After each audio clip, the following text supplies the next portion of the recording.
Good morning students. हम कर रहे हैं क्लास 12 का चैप्टर 3 मैट्रिसेस। लास्ट क्लास में हमने मिसलेनियस एक्सरसाइज के क्वेश्चन नंबर 1 to 7 किए थे। आज हम करने वाले हैं उसी एक्सरसाइज के question number 8 to 15। Question number 8, if a is 3 1 minus 1 2 show that a square minus 5a plus 7i equal to 0. Here I is your identity matrix of order 2 because your this matrix is of order 2, so this is a square matrix of order 2. तो हम start करते हैं। सबसे पहले हम A square निकालेंगे। ए square के लिए हम ए को ए से मल्टीप्लाई करेंगे। First row with first column, 3 3 ज़ा 9 -1 +1 इंटू -1 -1, 9 minus 1 is 8,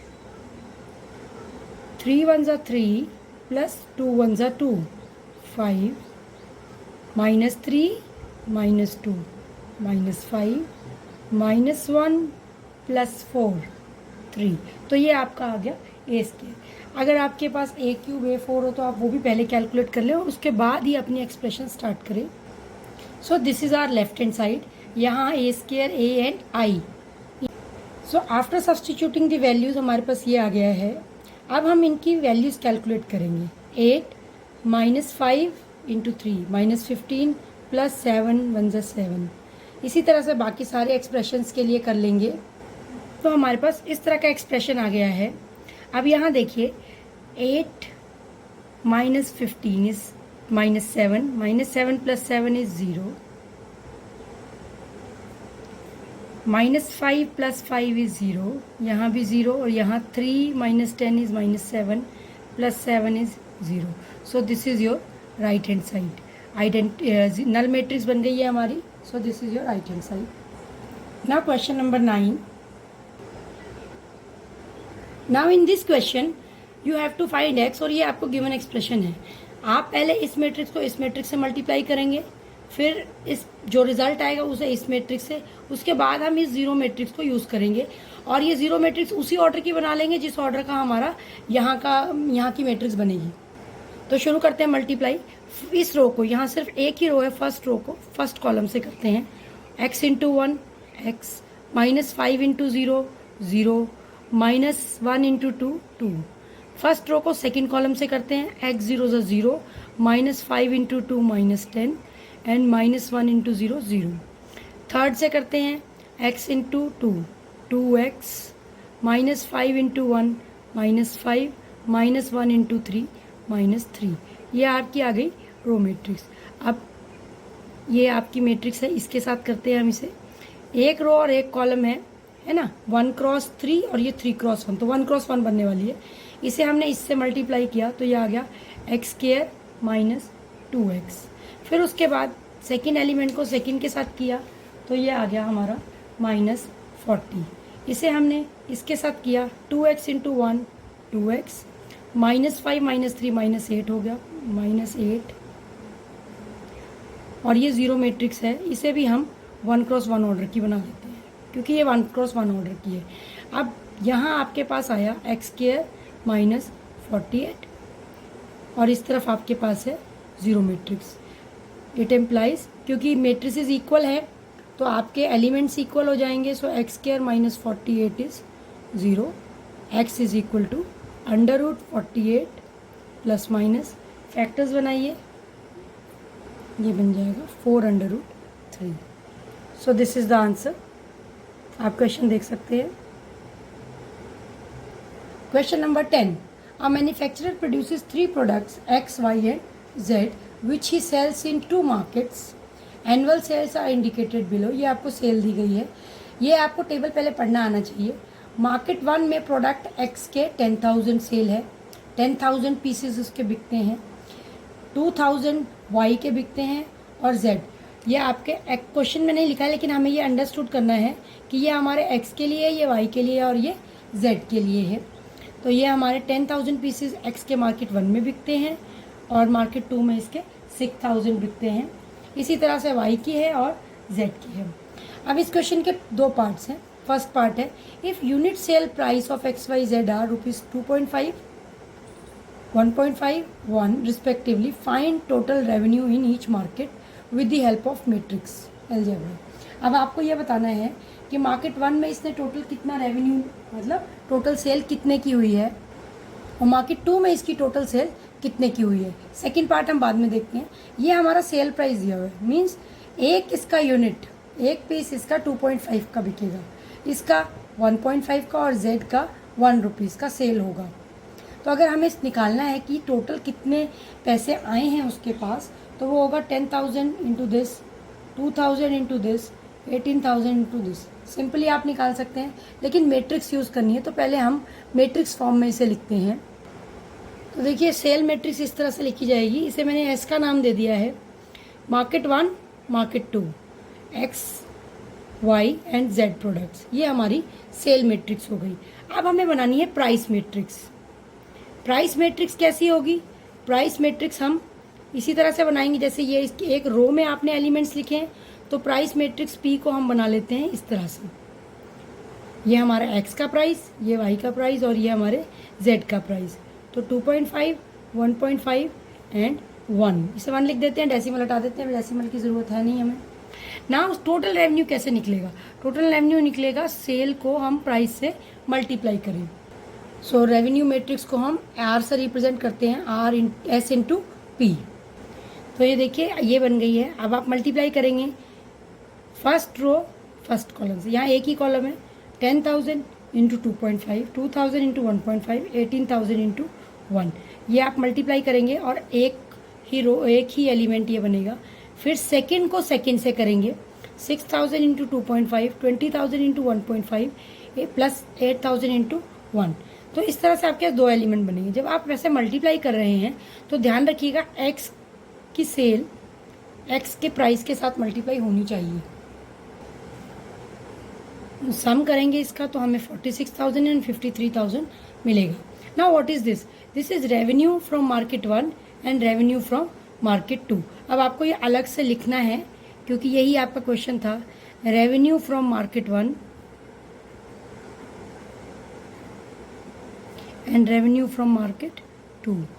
ये हमारा है ₹4600,000 और ये हमारा ₹53,000। मीन्स मार्केट 1 से उसे 46,000 मिल रहे हैं और मार्केट 2 से उसे 53,000 मिल रहे हैं। अब आते हैं हम क्वेश्चन के सेकेंड पार्ट पे। If unit cost of above commodities are 2 rupees, 1 rupee and 50 paisa, 0.5 means 50 पैसा, ये आपकी कॉस्ट है। मीन्स इतने का खरीदा, इतने का बेचा, इतने का खरीदा, इतने का बेचा, इतने का खरीदा, इतने का बेचा। Then find gross profit. तो ग्रॉस प्रॉफिट बताइए। तो प्रॉफिट का तो आपको हिसाब किताब पता ही है। प्रॉफिट क्या होता है? Sale price minus cost price. अगर कोई चीज़ आपको 100 रुपये की मिली और आपने 120 की बेची तो आप 120 माइनस 100 करके अपना प्रॉफिट निकालेंगे। वही काम हमें यहाँ करना है। जिस तरह से आपने सेल मैट्रिक्स और प्राइस मैट्रिक्स को यूज़ करके रेवेन्यू निकाला, उसी तरह से सेल में ये जो आपकी ये है यूनिट मैट्रिक्स, ये जो सेल है, ये इनकी कॉस्ट यूज़ करते हुए आपको इसका कॉस्ट प्राइस निकालना है। तो ये कॉस्ट मैट्रिक्स लिख दी 2, 1 और 50 पैसे को मैंने हाफ लिख दिया। आप 50.5 भी लिख सकते हैं, जैसा आपको कंफर्टेबल रहे। और अब हमें क्या निकालनी है? Total cost. Total cost matrix. Total cost कैसे निकलेगी हमारी? जो हमारी सेल हुई थी, वो हमारी सिर्फ सेल है कि इतने यूनिट सेल हुए हैं, वो सेल प्राइस नहीं है। इंटू सी करके निकालना पड़ेगा। आप मैट्रिसेस का नाम ABC भी दे सकते हैं। तो ये हमारी सेल मैट्रिक्स हो गई, इतने यूनिट बिका, इतने यूनिट, इतने यूनिट, और ये हमारी उनकी कॉस्ट मैट्रिक्स हो गई। अब हमें टोटल कॉस्ट निकालनी है तो हम मल्टीप्लाई करेंगे first row into first column, this into this, this into this and this into this. फिर second row into second column, this into this, this into this and this into this. तो ये आपके पास आ गया। अब इसका addition किया हमने तो ये हमें मिला 31,000 और ये हमें मिला 36,000। तो ये हमारी कॉस्ट हो गई। मतलब मार्केट 1 में जो हमारी चीज़ें बिकी है उनकी कॉस्ट ये है, और मार्केट 2 में जो चीज़ें बिकी हैं उनकी कॉस्ट ये है। So profit is equal to revenue minus cost.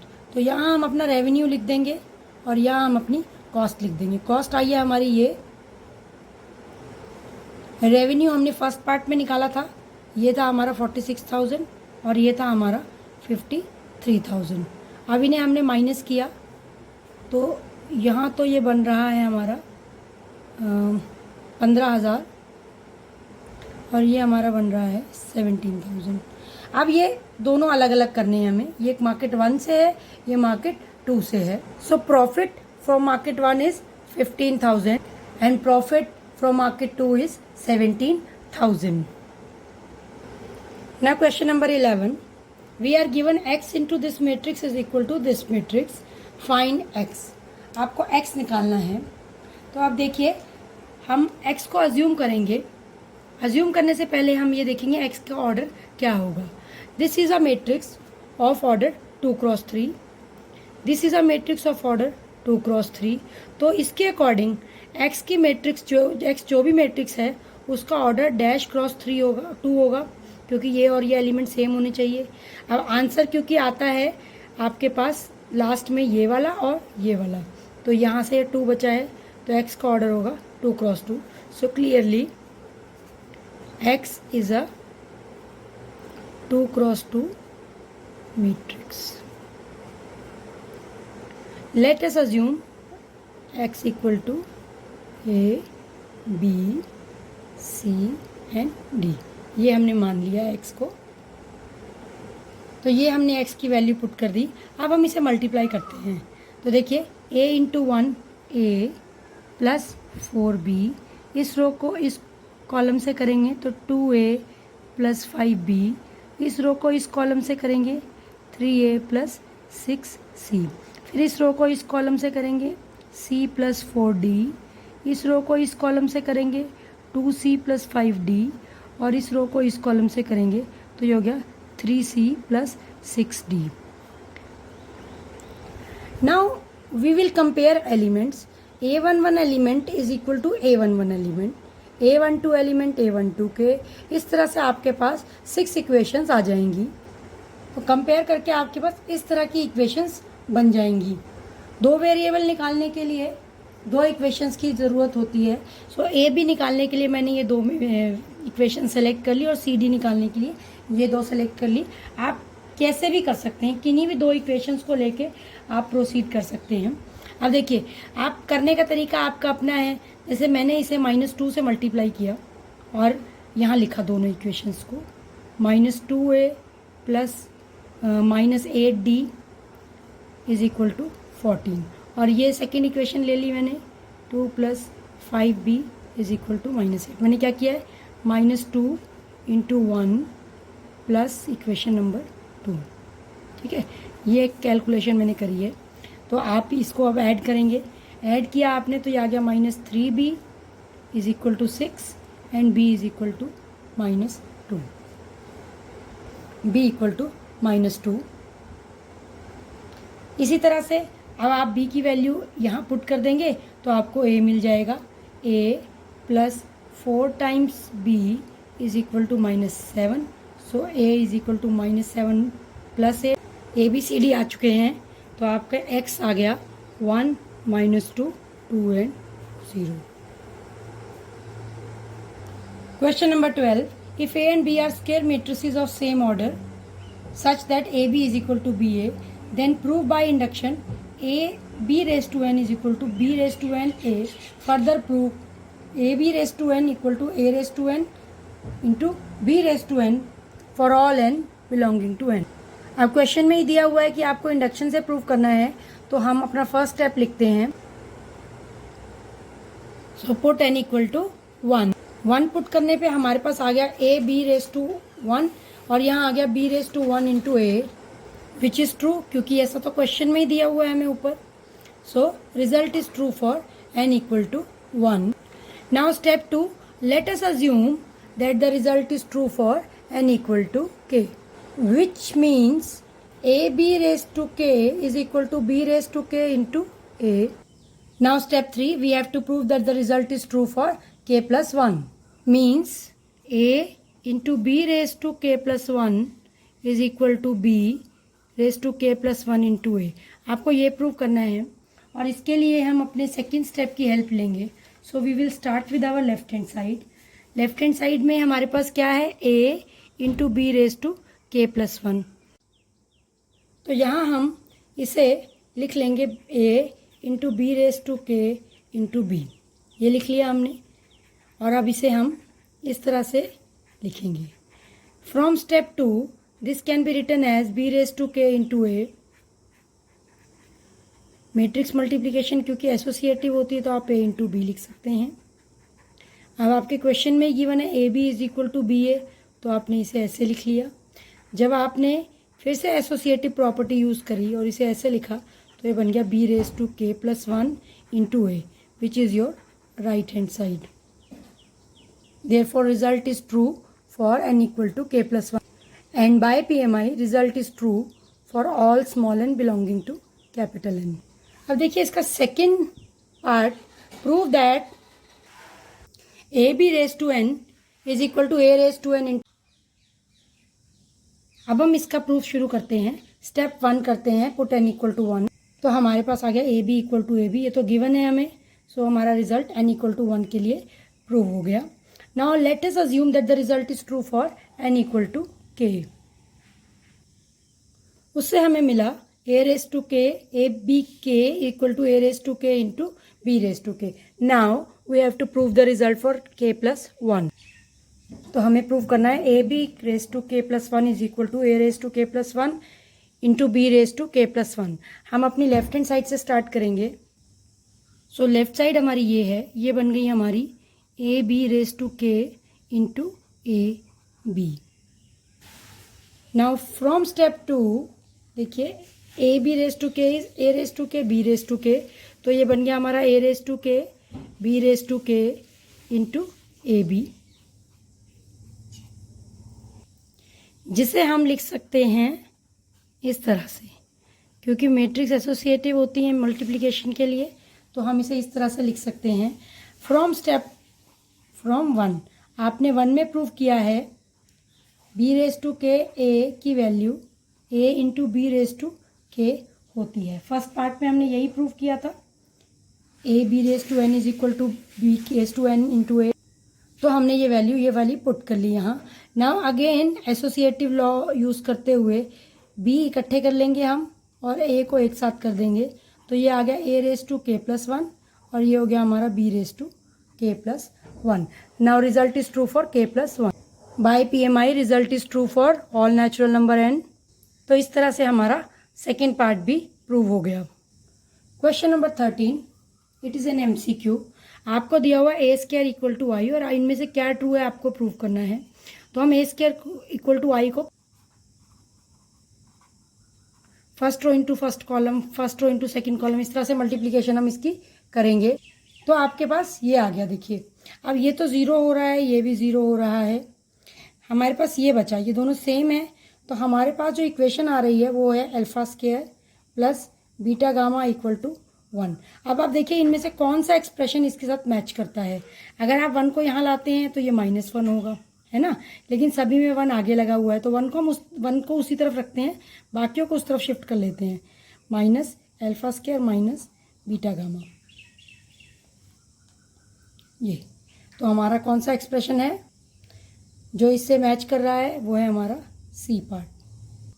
Now next question, question number 14, A is both symmetric and skew symmetric. तो ए क्या होगा, सिमेट्रिक एंड स्क्यू सिमेट्रिक का मतलब A dash is A and A dash is minus A. तो A dash के equal है, इसके according ये आ गया A equal to minus A. Now 2a is equal to 0, so A is equal to 0। A is a null matrix, A is a zero matrix, so हमारा B answer इसमें correct है।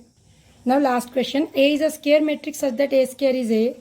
आपको इसकी वैल्यू कैलकुलेट करनी है, तो हम इसकी वैल्यू कैलकुलेट करते हैं। A plus B whole cube is A cube plus B cube plus 3ab into A plus B. तो ये हो गया I cube A cube plus 3i into A I plus A minus 7a। Now A square is A cube is A square into A square की value A है तो वापस से A लिख दी, A into A is A, so A cube की value भी कितनी आ गई, ए आ गई। ये वैल्यू हम यहाँ पुट करते हैं, आई क्यूब इज आई, ये ए, ये आ गया 3 इंटू आई इंटू ए इंटू आई 3a, फिर ये किया हमने तो ये हो गया 3a स्क्वायर माइनस 7a, आई प्लस ए प्लस 3a ए स्क्वायर तो हमारा ये है। अब आप देखिए ए प्लस 3a प्लस 3a 7 है, माइनस 7 है 0, सो आई। तो ये हमारी आइडेंटिटी मैट्रिक्स, ये हमारा आंसर। सो यहाँ हमारी मिसलेनियस एक्सरसाइज ख़त्म होती है। Thank you very much.